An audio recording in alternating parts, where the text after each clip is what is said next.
여러분 안녕하십니까? 뉴스투데이 제주입니다. 제주 지역에 LNG 도시가스가 공급되면서 가스 요금이 낮아지기는커녕 예전보다 더 많이 나온다는 소비자 불만들을 이 시간에 전해드렸는데요. 그렇다면 이 요금이 도대체 어떻게 결정됐는지, 문제는 없는 것인지 조인호 기자가 따져봤습니다. LNG 도시가스 공급이 시작된 지난 3월, 제주도는 물가대책위원회를 열어 소비자들이 내야 하는 도시가스 소매요금을 결정했습니다.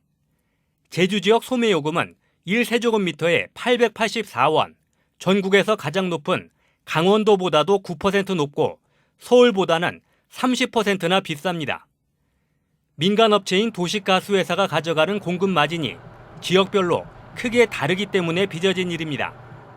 제주 지역 공급 마진은 1세제곱미터에 258원으로 강원도의 1.3배였고 서울보다는 5배나 높았습니다.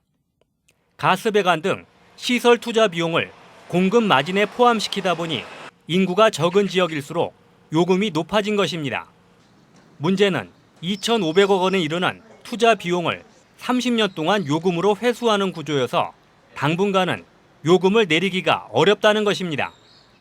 10년 후에 한 57%를 이제 계획하고 있는데 그 정도 가게 되면 단가가 차근차근 서서히 이렇게 해갖고 눈에 보일 수 있을 정도로 떨어질 수 있다는 말씀을 드리겠습니다.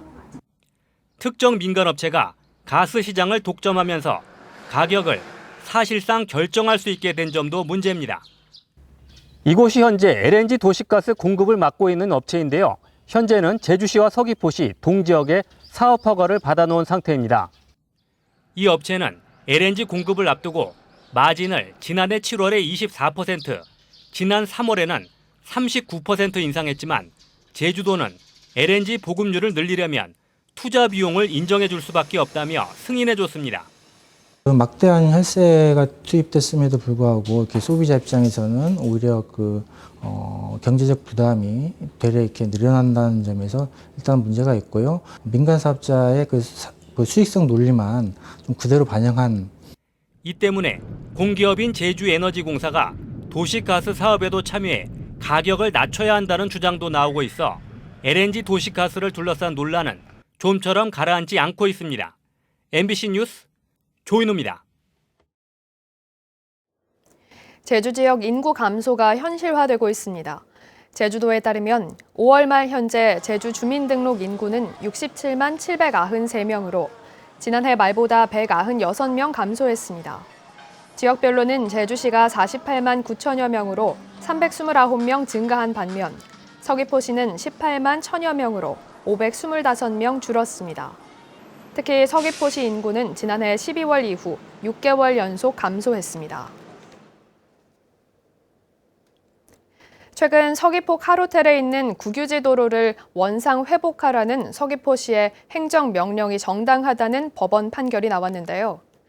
이번에는 카로텔 측이 오랜 기간 사유지처럼 사용해온 검은 여물고래 공유수면 점용 허가를 연장해주지 말 것을 서귀포 시민단체가 요구하고 나섰습니다. 김찬현 기자입니다. 1985년 문을 연 서귀포 카로텔. 카로텔 측은 설립 당시부터 호텔용 지역 국유지 공유수면에 테니스장과 양식장, 잔디광장을 만들어 호텔 이용객들에게만 개방해왔습니다. 전체 공유수면 8,400제곱미터 가운데 카로텔 측이 점용 허가를 받아 사용하고 있는 면적은 절반에 달하는 4천여 제곱미터. 호텔 측은 점용 대가로 서귀포시에 해마다 1,286만 원을 지불하고 서귀포시는 3년마다 점용 허가를 연장해줬습니다. 하지만 오는 8월 점용 허가 기간 만료를 앞두고 서귀포 시민단체가 허가 연장에 제동을 걸고 나섰습니다. 공유수면을 특정 재벌에게 넘겨줘 지역 주민들의 이용권을 빼앗아 왔다며 관련 법률에 따라 허가 연장을 중단하라는 겁니다. 또 훼손된 지역을 복원해 시민들의 쉼터와 교육, 체험장으로 활용하자며 대안도 제시했습니다. 사용허가로 인하여 발생하는 공공의 피해를 제거하기 위하여 서귀포시는 더 이상 카로텔에 그동안 특혜를 부여했던 국어 공유수면 점사용 허가를 연장하여서는 아니 된다. 이에 대해 양윤경 서귀포시장은 시민들의 요구가 정당하다며 사용허가 목적이 지켜지는지 면밀히 따져보고 처리하겠다고 밝혔습니다. 하지만 40년 가까이 특정 재벌의 공유수면 점용허가를 내준 뒤 시민단체가 문제를 제기하고 나서야 사용허가 준수 여부 등에 대한 사실 확인에 나서면서 뒷북 행정이라는 비판을 피하기는 어려워 보입니다. MBC 뉴스 김찬년입니다. 벌크시멘트 트레일러 노조 파업으로 하천공사 중단도 장기화돼 여름철 침수 피해가 우려되고 있습니다. 제주시에 따르면 하류 복개 구조물 132m를 철거하고 호안 정비공사가 진행 중인 병문천 재해 예방 사업이 시멘트 공급 중단으로 지난달부터 중단됐고 천미천과 옹포천 정비공사도 잇따라 중단됐습니다. 제주시는 늦어도 8월까지 계획된 공사를 마무리하기 어려워졌다고 밝혀 재해 위험 지역을 중심으로 공사 정당화가 시급하다는 지적이 나오고 있습니다. 작년 7월 난폭 운전에 항의하는 상대방 운전자를 가족들이 보는 앞에서 마구 폭행한 일명 제주 카니발 폭행 사건. 많은 분들이 기억하실 텐데요. 어제 1심 재판부가 징역 1년 6개월을 선고하고 가해자를 법정 구속했습니다. 이소연 기자입니다. 갑자기 1차로로 끼어드는 카니발 승합차. 멈칫하고 놀란 승용차 운전자가 항의하자 빨간 모자를 쓴 운전자가 승합차에서 내려 다가옵니다. 운전석을 향해 생수병을 던지더니 다짜고짜 운전자의 얼굴에 주먹을 휘두릅니다. 폭행 장면을 촬영하던 운전자 아내의 휴대전화를 빼앗아 멀리 던져버립니다. 당시 뒷좌석에선 5살과 8살 난 두 자녀가 아버지가 폭행당하는 모습을 겁에 질린 채 지켜봐야 했습니다. 작년 7월 제주시에서 발생한 일명 카니발 폭행 사건. 강력한 처벌을 요구하는 청와대 국민청원에 21만 명이 동의하며 전국적인 공분이 일었고 딱 11개월 만인 어제 1심 선고가 내려졌습니다. 법원은 승합차 운전자 35살 강모 씨에게 징역 1년 6개월의 실형을 선고하고 법정 구속했습니다. 재판 과정에서 강 씨는 사건 당시 운전 중이 아니었다고 주장하며 특정범죄가중처벌법 적용을 피해보려 했지만 재판부는 신호정지 상태 역시 운행 상태로 봐야 한다며 특가법상 운전자 폭행 혐의를 적용했습니다.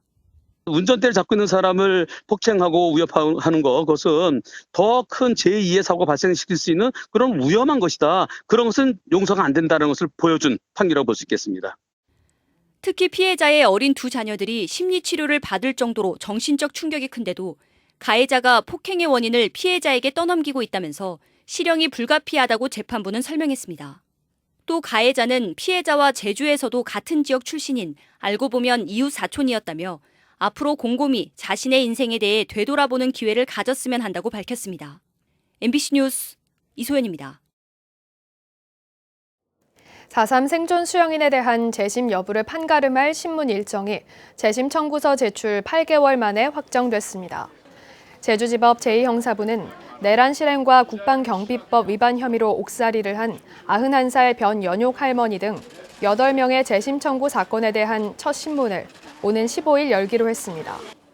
생존 수영인의 재심 청구는 2017년 4월 첫 4.3 재심 청구 이후 두 번째로 1차 때는 생존 수영인 18명이 참여해 2019년 1월 전원 공소기각 판결을 받았습니다.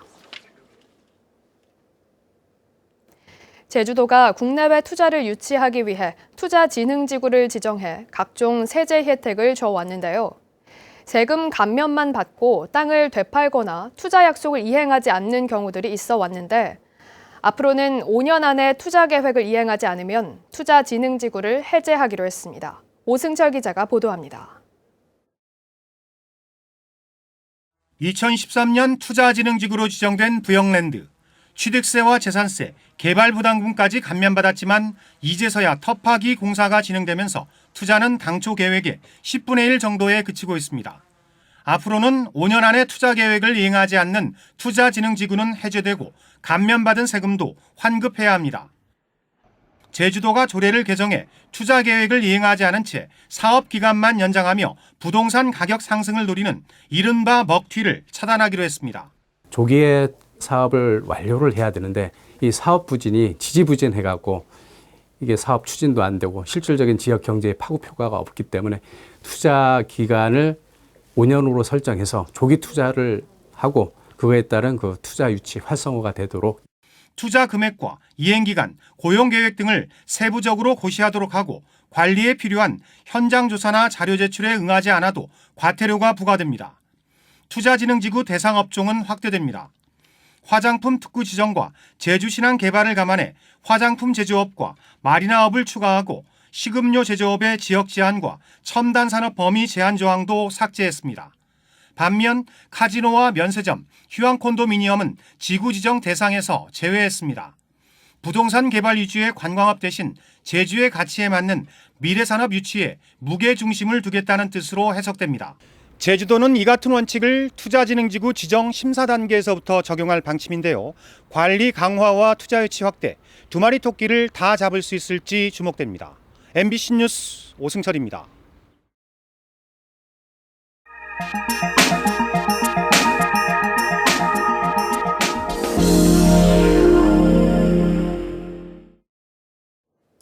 무안군의 한 아파트 관리업체가 경비원들에게 하수관로에 막힌 오물 수거와 이를 불법 매립하도록 지시해 논란이 일고 있습니다. 경비업법이 개정되면서 아파트 경비원에게 이 같은 가외일을 지시하는 것은 불법이지만 경찰은 내년부터 단속할 방침입니다. 김한수 기자가 취재했습니다. 무안군 남학신도시 한 아파트에서 3개월 동안 일했던 전직 경비원 A씨. 지난 4월 A씨는 관리사무소로부터 하수관로에 막힌 오물 수거 작업을 지시받았다고 말합니다. 맨홀이 역류온다고 해가지고 그것을 이제 파내가지고 인부하고 화장지 그런 적이죠. 관리사무소는 A씨 등이 수거한 오물을 인근 하천에 버릴 것을 지시했다가 악취가 난다는 민원이 들어오자 오물을 다시 수거해 아파트 단지 내에 묻도록 했습니다. 또 다시 파서 또 다른 동 뒤쪽에다가 또 경비원 3명이서 묻은 적이 있습니다. 지시에 의해서. 관리사무소 측은 A씨가 경비원으로 근무한 것은 맞지만 오물 수거와 매립 지시에 대해선 기억이 나지 않는다고 밝혔습니다. 경비업법이 개정되면서 아파트 경비원에게 경비 업무 이해의 지시는 하지 못하도록 되어 있고 처벌 조항도 마련되어 있습니다. 그러나 또 다른 아파트를 찾아가 봐도 이를 지키는 곳은 찾아보기 힘듭니다. 마치 추서, 차남서, 여기가 술밭이고. 부당한 지시를 받아도 경비원들은 문제 제기를 하기 힘듭니다. 불안정한 고용 문제 때문입니다. 3개월, 6개월, 길면 1년 이런 식으로 일을 하다 보니까 그 업무를 해라 하면 어쩔 수 없는 고용의 문제가 불안하기 때문에 경찰은 경비원 대량 해고가 우려된다며 올 연말까지 계도 기간을 갖겠다는 방침이어서 가연일에 시달리는 아파트 경비원들의 순환은 당분간 계속될 것으로 보입니다. MBC 뉴스 김한수입니다.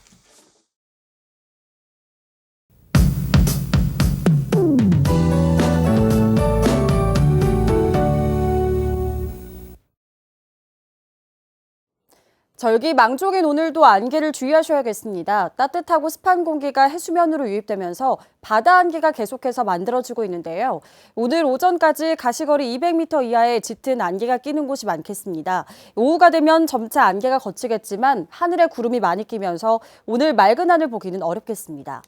초여름 더위는 지속됩니다. 북부를 중심으로 낮 최고 기온이 27도까지 오르겠는데요. 당분간 평년보다 높은 기온 보이며 한낮에는 덥겠습니다. 미세먼지 농도는 좋음 수준으로 공기는 깨끗하겠습니다. 다음은 자세한 지역별 날씨입니다. 현재 기온 북부와 남부가 19도, 서부 18도, 동부 17도로 어제와 비슷하겠습니다. 낮 최고 기온은 북부 27도, 동부 26도, 남부 25도, 서부 24도로 평년보다 높겠습니다. 오늘 도서 지역은 구름이 많이 끼겠고요. 현재 기온은 18도 선에서 출발하고 있습니다. 바다의 물결은 제주도 남쪽 먼바다가 1에서 2m로 일겠고요. 대체로 흐린 가운데 안개가 짙게 끼겠습니다. 해상 안전사고에 유의하시기 바랍니다. 오늘 아침 제주공항에는 안개가 짙게 낀 가운데 저시정과 구름고도특보가 발효 중입니다. 전국 대부분의 공항에 시정이 좋지 못한 만큼 항공편 운항 정보를 확인해 주시기 바랍니다.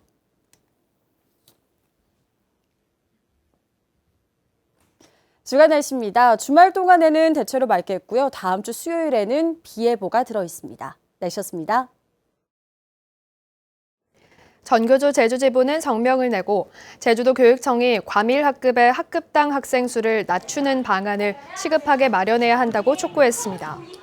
이들은 일선 학교에서 코로나19 방역과 함께 교육 활동을 수행하기 위해 과밀 학급의 학급당 학생 수를 낮추고 교사가 행정 업무에서 벗어나 교육에 전념할 수 있도록 인력을 지원하라고 주장했습니다.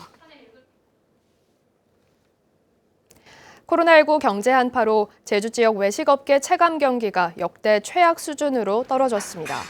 농림축산식품부와 한국농수산식품유통공사가 발표한 올해 1분기 외식산업 경기 전망지수에 따르면 제주 지역 외식업계 체감 경기 지수는 전분기보다 4.19포인트 하락한 60.14로 지난해 같은 기간보다 5.24포인트 하락했습니다.